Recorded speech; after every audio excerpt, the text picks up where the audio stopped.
Hey, welcome back to another episode of Talking Chaos. I am the Condor, of course, and with me, as always, is Warlock Fred. Say hello, Warlock Fred. Hey guys, how's it going? Today's episode, we're going to be talking about something a little unconventional, something dear to my heart, even though apparently I'm not very good at it, according to some I've asked. Um, this is sort of a lost art now that things are changing for the better. And I am, of course, talking about street pharmacies. Pharmacists, pharmacies, basically drug dealers, right? That's the idea. That's what we're going to be discussing. Is the art of the drug deal and how many a drug deal could go wrong, have gone wrong, why we do drug deals, why they're a necessity in our lives. Um, Warlock Fred, do you have anything to say about this off the top of your head? In my regards to, I'm pretty squeaky clean when it comes to actual street pharmacy. Mine is more of a third party dealing, like I was the purchaser, then had someone else sell it off essentially. But Oh, you knew a guy who knew a guy. Right? Is that what you're trying to say? I mean, without saying it, I'm saying it, yeah. But that is my the significant extent of what I have as far as street pharmacy.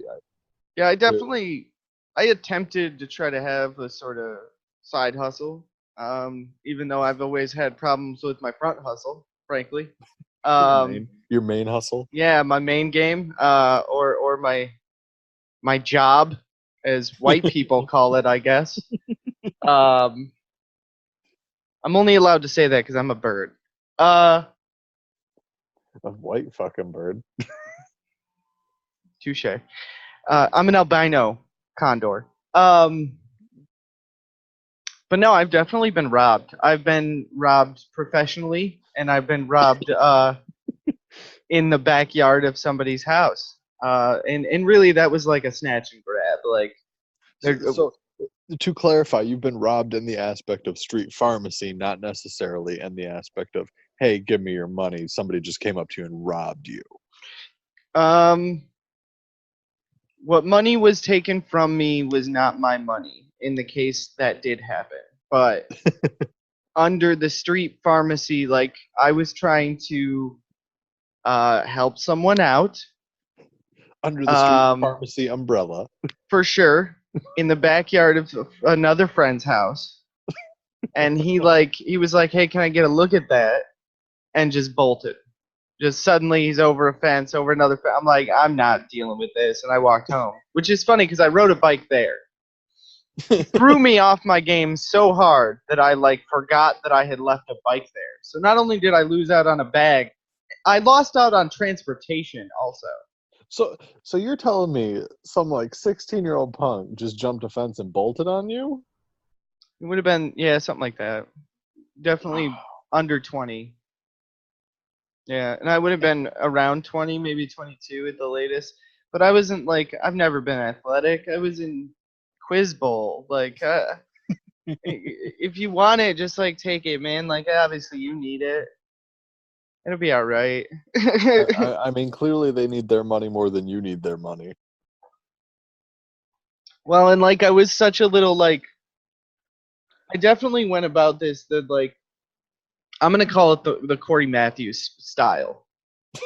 The Boy Meets World style. Yeah, for sure. Because what ended up happening is how I obtained this product in the first place is I had a friend who would come over and we'd go bicycle riding together. He was an older guy. He kind of became a bit of a mentor.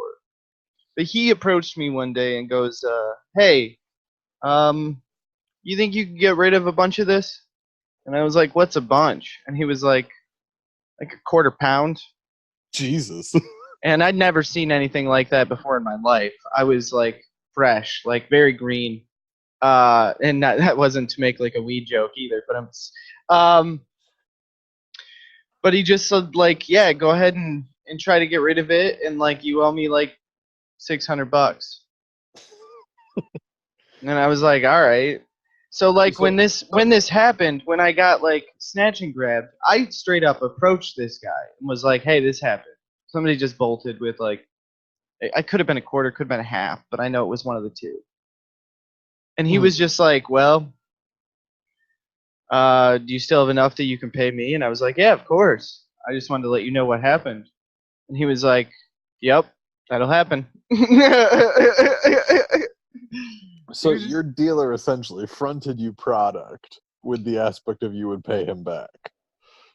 I mean, he was more like a family friend and less like a dude in a leather jacket who approached me on the street and said, hey, can you get rid of like a kilo? Well, now you're creating a scenario where just random strangers walk up to you and say, hey, can you get rid of this? Like, you have to establish trust before you would determine that you can actually like sell this for them. Yeah, no, I've never had any interaction in my life that was anything remotely close to the movie Blow. Okay, that's that's not how I roll. We're not Breaking Bad. Yeah, and even Tuna, like the best friend of George in that movie, I'm not even as cool as that guy. All right, I don't know why there's so many animal references in this show. But I was robbed at gunpoint also. I had been working at a dispensary, which first I probably should tell the story about how I got this job because it's absurd. I had walked into a dispensary. I had my medical card at the time. I said, yeah, can I get some of this, some of those? Can I get a couple of these treats? And by the way, are you guys hiring? And he was like, yeah. That's random. He just replied like, yeah, we are. And I was like, well, can I work here? And he was like, yeah. And I was like, did I just get a job working here? And he goes, yeah, come in at 10 a.m. tomorrow. Just like I'm saying it to you, man. And I flipped my wig. Like, I was as calm and collected as I was telling the story just now. But as soon as this dude said, come in tomorrow at 10 a.m., I was like, what? I got a job selling weed? Like, legit? Legally selling weed? Legally selling weed, bro. And when we got robbed at gunpoint, like, the cop was like, yep, bound to happen where you guys are working. Jesus. Yep. Not even like, oh, that sucks, guys. Like a bound to happen. Yeah, bro. We were expecting this to happen. We were in a very underappreciated neighborhood. We'll put it that way. And we had also, the dispensary was right next to a biker bar. What are you trying to say? Are you saying that bikers are not upstanding citizens? No. A part of me wishes like this hadn't happened in the middle of the fucking day. Because if it had happened at night, the bikers would have made sure it didn't happen. But instead, this dude walked in with a bandana and sunglasses on at 3 o'clock in the goddamn afternoon with a snub-nosed revolver and decided he was going to take all the smoke and hundreds of dollars with him. So you got robbed by Red Dead Redemption. Yeah, that's actually very accurate. It's very, very accurate. And I'm just happy I didn't shit my pants. And the funny part, right, in the moment, I'm completely retarded. Okay? That's not fair. Because I'll bet you that, like, clinically retarded people were smarter than I was in the moment of what was happening. You had a mental lapse. I was brain dead with this gun in my face. And for whatever reason, my only concern was getting pistol whipped. I wasn't concerned about getting shot. I was like, I don't want this dude to hit me in the head. That would hurt. Dude, fucking blow me away, but don't hit me.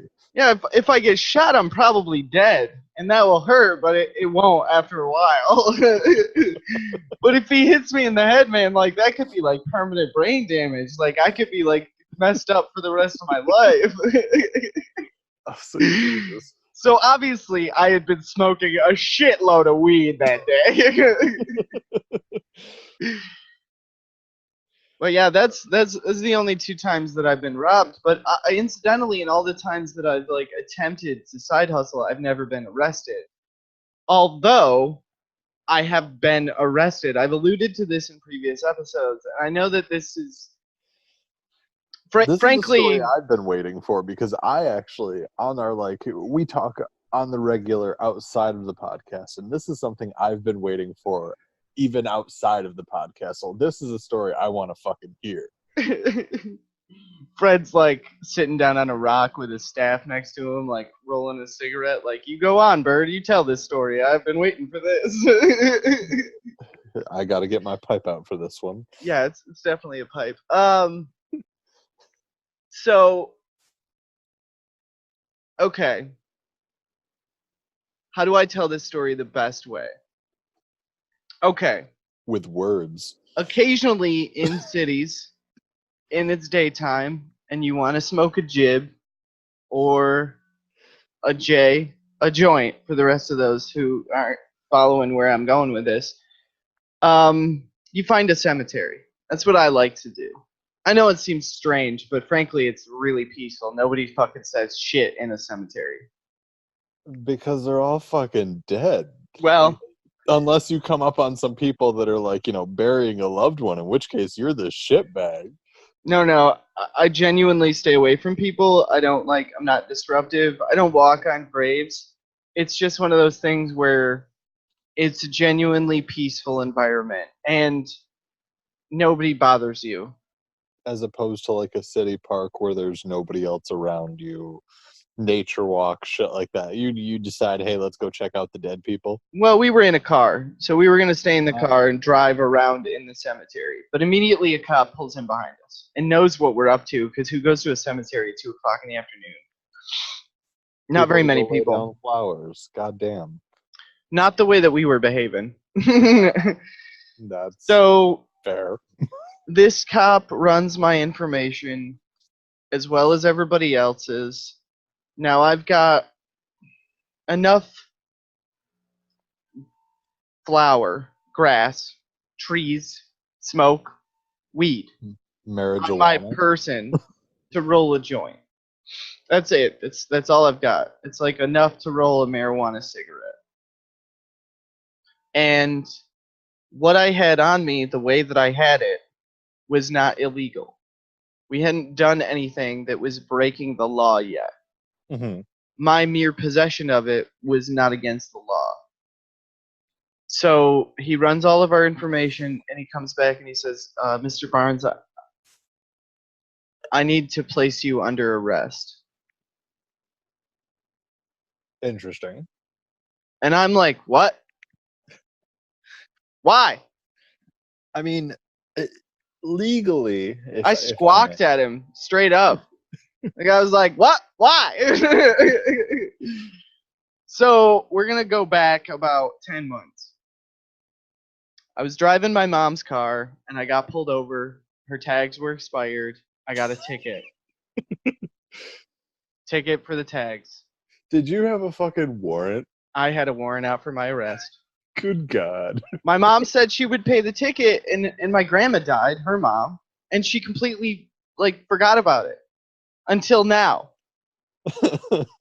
So I call her from the Jail? local station. Yeah, the drunk tank, which, by the way, I hate that I was the sanest person in that room. Nothing makes you feel better about who you are than spending 60 minutes in a drunk tank. Is that on a Tuesday? Shit? Yeah, I was like, oh, I'm not doing too bad. Patting myself on the back, walking out of there. So I call my mom, and I'm like, you need to come get me. And she's like, why are you calling me toll free? I'm like, because I'm in jail. And she goes, what? What happened? I said, you remember that ticket that I got last year? The no tags on your car? And she was like, oh my God. It immediately hit her. She knew what happened. Completely her fault, right? It's not got anything to do with the fact that I was trying to smoke weed in a cemetery. It's all my mom's fault. So she comes to get me, and there's four people total, including myself, in this jail cell. One dude is using the toilet paper roll, the extra one, as a pillow.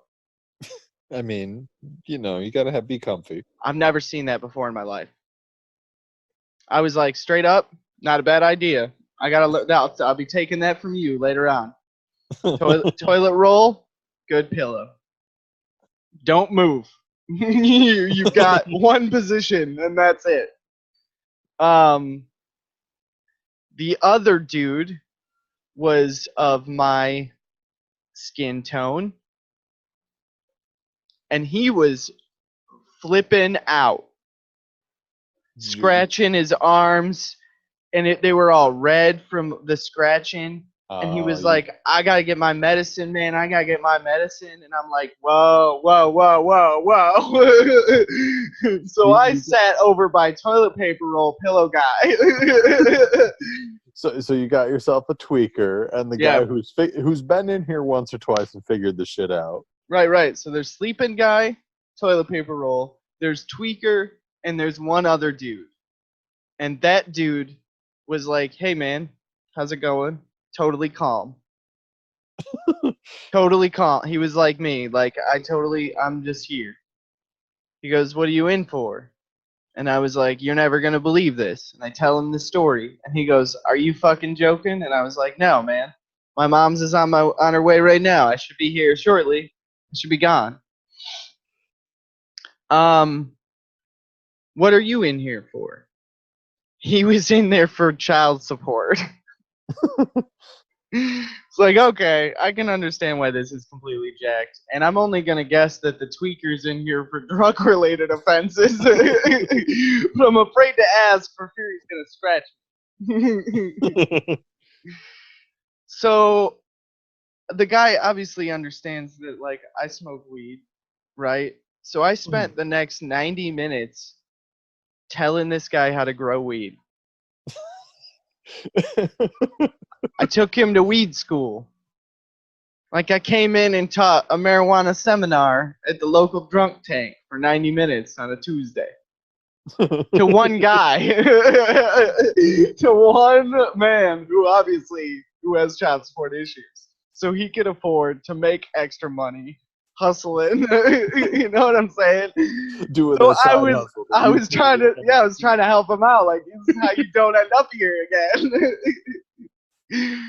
So I did go to jail one other time. Oh boy. Again, I was only there for 20 minutes. And this is almost as absurd as the first time. But I had been driving on a suspended license.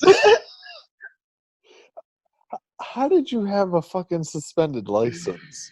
I had gotten a ticket that I did not pay. So you had a warrant for... No, I don't. I just think it was suspended. Yeah, I had paid the ticket, but I didn't pay off the fines that came with the ticket, so my license got suspended. Never been good at paying shit. I'm like a terrible white person. And this is why we need people to support our Patreon, so you can pay your fucking ticket. Yeah, that's like, you can keep me out of jail with one easy payment monthly. $9.99.95. Now, okay, back to what I was saying. So I went to court, okay, because I got a ticket driving on a suspended license. That's a court summons. So I go to court. I'm in a suit. I got a tie on. I'm looking as fresh as I can, which I'll give it to you as like a 4 on a good day. But I'm just saying, like, I put effort into this. Granted, the suit that I was wearing was like 3 sizes too big, so I was just swimming in it. I looked like a 9-year-old on trial. So the judge didn't take kindly to the fact that I was like very loosey-goosey about the suit and tie I was wearing. And apparently got really upset when I didn't have any money to pay the fines that he was going to issue. So, like, they put me in jail. But, like, they took my shoes, they took my tie, and they took my belt. Okay? I just told you they were 3 sizes too big. So I literally had to hold my pants up in the jail cell. They're like khakis, and at this point, like my dress shirt's pulled out, and I like threw my like blazer or whatever off on the bench, the only wooden piece of material that's in this jail cell. And I'm waiting for my public defender attorney to show up. He shows up 10 minutes later. We do the talking. We come to some sort of conclusion about how I can get out of here without having to pay too much money. And like 15 minutes later, he came back and was like, "All right, we'll get you out of here," and that was it. But like, I just can't illustrate to you how absurd it looked. Like a extra large shirt on, and the pants that like are dying to come down. They're just I'm fighting gravity the whole time.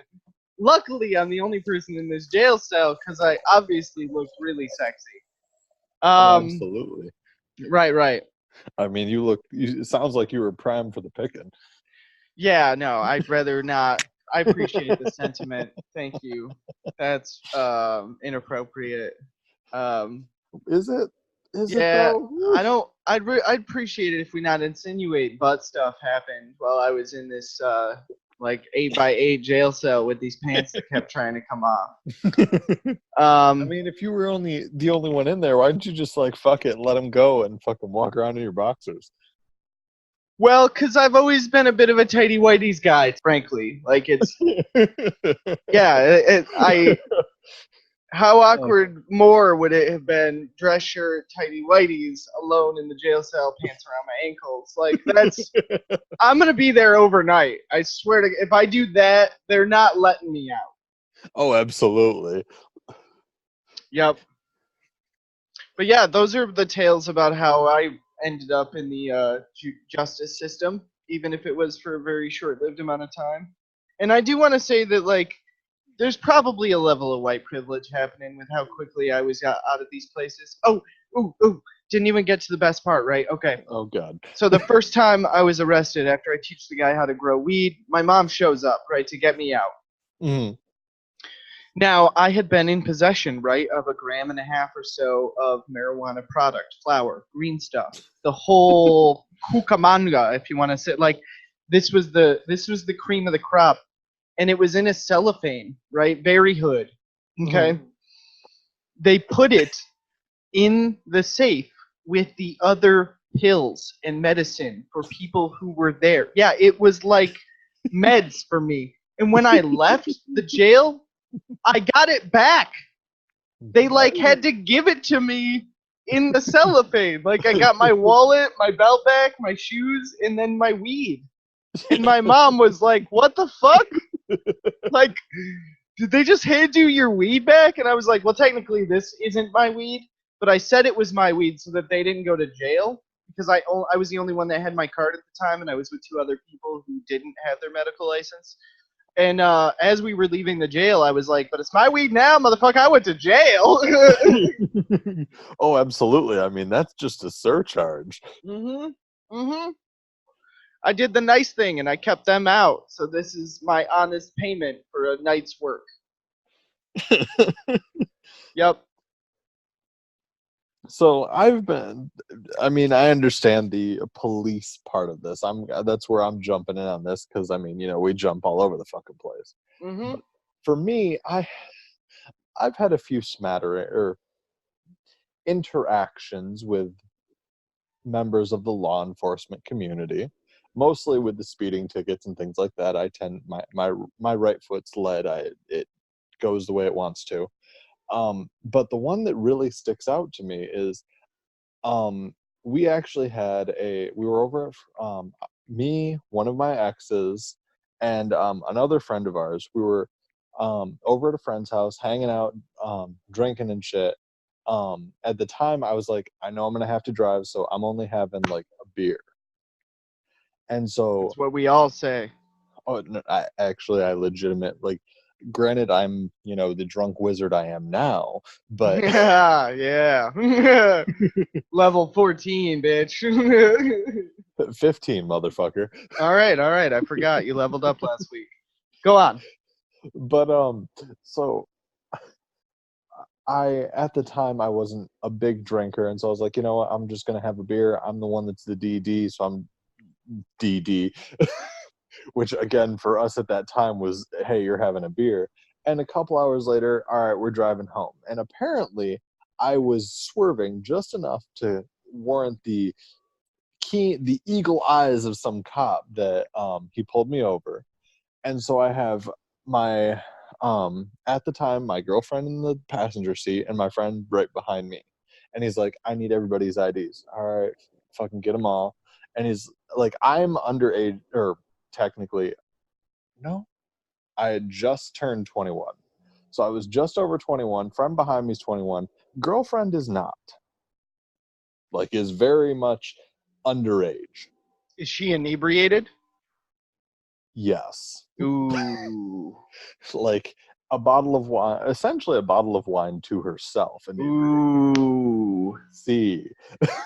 Obviously inebriated, not like subtly inebriated. No, I'll be fair. She actually was holding it together pretty well. She was a little giggly, but like, I mean, you know. And so officer asked me like, hey, have you been drinking? And I was like, I mean, honestly, I had a beer like maybe 4 hours ago. I'm just trying to get these two ladies home so that everybody gets like we all get home safe type shit. Like I've like, because in my head I'd already done the math of like, hey, if I have a Oh big, yeah, your breathalyzer safe as far as I'm concerned. yeah, like I'm under the limit. And so they weren't worried about me. They weren't worried about my friend in the back, because obviously they're not.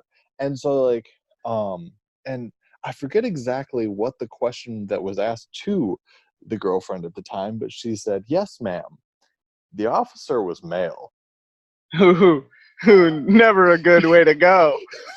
And he goes, yes, ma'am. And she goes, I'm sorry, sir. And I'm just like, Jesus Christ, don't make me go to fucking jail and don't get a goddamn MIP. Yeah, why'd you have to make this a gender issue? Sorry. I like to make fun of 21st century culture. I know it's insensitive. I'm not trying to be insensitive. I'm sorry. Warlock Fred, go on. And so I've actually like jumped in. I was like, I'm sorry, officer. She's like, I was like, I did not provide, but I know she's been drinking a little bit tonight, and I'm just trying to make sure she gets home safe. And they're like, and the officer was very polite and was like, all right, well, make sure everybody gets home safe and like let me go. Which was the only time I've been pulled over and let go, and I was so happy about it because I did not need a ticket at that time. I somehow have had the coolest interactions with law enforcement officials because, okay, both of these stories are going to paint me to be absurdly dumb. Well, I mean, I know. I am a bird who's constantly lifted, all right? I'm like heavily lifted, heavenly lifted. I was on the highway, headed home-ish or to a relative's, and I had $5 on me. That was it. It's all the money I had access to. And I was running out of gas. I could have made it had I not missed my exit. I run out of gas with the car. On the off ramp to the next exit. Okay? I called non-emergency services and said I'm out of gas. I am very, very high. I was gonna say, why didn't you call a tow truck? They could have come, given you gas, charged you a little bit, and gone on your way. I have $5. I have Yeah, I mean, $5. I okay. have enough to pay for gas. So this cop shows up, gives me a lift to the gas station, gave me a gas can to use. I put $5 in. He put $5 in. Drove me back to my car. Quite a generous man. And I left. Or lady. It was a guy. All And right. this was in the backwoods of the Midwest. And I'm just like thinking to myself, if my skin were any darker, I would be screwed. And I wouldn't have called this number for sure. So the other time, I was going to the DMV for us, You and I both understand what that is here. I'm trying not to be too relativistic, but for the rest of the country, they know what the DMV is. Well, I mean, the DMV is the DMV anywhere, any place. Like, Right. So you I'm going. You get a number, you sit in a fucking place, and you wait for. Right, I was in hell. Okay, I went to hell for the day, trying to renew my license or something. I go back out to my car after getting everything done, and my car's locked. I locked my keys in my car. I locked my keys in my car at the DMV. So I call, again, non-emergency local services and a law enforcement official with paraphernalia lying in my passenger seat. Very open, not disguised. Did you have your card on you? No, it had expired, and the whole car reeked. But this officer helped me break into my own vehicle. Yep, I called him. He arrived. There's bags under my eyes, and they're completely bloodshot because I can't go to the DMV sober. Like, I'm gonna kill myself. No offense, and I know that sounds exaggerated. I'm sure it does, but for real, like, just watching the look on the other people's faces and the small talk and the drudgery. Yeah, I can't do it. I have to be totally lit. Because then I can just play on my phone, and I'm like, "What? It's been an hour and a half. Oh, cool. I'm up next." Oh, it's my turn. Right. That's my number. Yeah, I'm usually the guy that's like, "Wait, I was the guy 2 numbers ago. I'm sorry. Can I still go up?" Totally me. The guy that everybody fucking hates. Yeah, that's the one. So, cop totally helped me break into my vehicle. He pulls up. And I'm like, yeah, my keys are in my car, and I need to get into it. It's locked. I pull on the handle, and no alarm goes off or anything because it's an old car. It's not new. And he goes, "Is this your vehicle?" I said, "Yeah, you can run the tags on it. It's mine. My name's gonna come up." And I gave him my license, and he made me sign a piece of paper that said that any permanent damage done to the vehicle in the process of breaking into it is on me. To this day, my driver's side door leaks water. It doesn't even have to be raining, bro. It just leaks water. I don't know where it's coming from. You run the windshield wipers, the washer fluid, whatever, and you get water in your fucking face. I don't even have to do that. It can be a beautiful sunny day. Suddenly dripping occurs. I don't know what. I hope it's water. Could be bird shit for all I know. Damn friends of mine. I know. You would know. I've yet to figure out exactly what has happened, but those are basically all of the most of the run-ins that I've had with law enforcement. This has been a very interesting episode of Talking Chaos. Obviously, you might be able to tell that my life generally is chaos, as opposed to the wizard who sort of has his shit together. Well, I mean, I have had a few. Again, with the lead foot, I've been pulled over a few times by law enforcement. Oh, dude, I got so many points on my license for speeding. Let's not get into that. I don't. I'll say I have one more that if we have the time. Oh yeah, I think we have the time. Why not? So I'm going through the state we're both from, like the Midwest, and I'm going on a section of highway that is normally like it pisses me off because it goes from 70 to 65, and then it's 65 for like a while, and then it goes back to 70, and it's like, but why? So I'm doing 80 down this section of highway, which is appropriate. Yep. Because clearly this is, that's actually what everybody else goes. And I crest this hill. On the other side of this hill, I see a cop coming the other way. I just pulled off to the side of the road. And he immediately pulls around, does his Yui, comes up, pulls up behind me, and gets up to my window and goes, "You saw me coming, didn't you?" "Yes, sir." "And that's why you pulled over?" "Yes, sir." And he goes, "All right, you were doing, or at the time I was doing, it was actually over 80. It was it was a little It's a little north of 80. If I'm truly honest with myself, it was more like 87. Sugarcoating your. Holy crap! 87-ish. 22 miles per hour over? Which, by the way, in the region we're from, 20 over is considered reckless driving, and they will impound your vehicle and arrest you on the spot. He saw me immediately pull over. I knew that I was busted and everything, and so he wrote me. Like, I appreciate this gentleman so much, but he only wrote me for 5 over. Because the 5 over the national speed limit. No. You were going. 5 over light speed. Jesus. I gave him the you know how fast you're going. I was like roughly 82, trying to play it smart. And he's like, no, I caught you at 87. Fuck. And he goes, but because you pulled over, I'm gonna give you 5 over. Yeah, dude, you were 3 notches shy of 90. Hey, if the car I was driving at the time the governor would kick in at 107.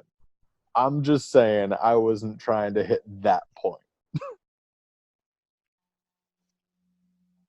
I feel like maybe an episode very shortly, we should ask Fred how he knows the governor kicked in at 107. But that's not even the fastest I've ever gone. You got problems, man. But anywho, the officer was nice enough to write me for only 5 over, which unfortunately in the county that I was in at the time happened to be a $115 ticket. Wow. Yes. So I like cheaper than having your vehicle impounded. Cheaper than having my vehicle impounded and being arrested on the spot, but was still $115, which was kind of my wallet was raped. Ouch. Yeah. Hashtag feminism. Not okay. Not an okay use of that word. I was about to say hashtag me too. Ooh. We pull no punches here. No one is safe. We are equal opportunity haters. That's the way that I will phrase it. Yeah, like I hate everyone equally. Yeah. Fairness to all who suck. That's been this episode of Talking Chaos. It definitely was interesting. Fred, thanks for joining me again, as always. And absolutely. I guess we'll see you guys soon. Thank you. This is Condor here. I just wanted to say thank you for listening to today's episode. And if you like what we do, head on over to our Patreon page at patreon.com/talkingchaos.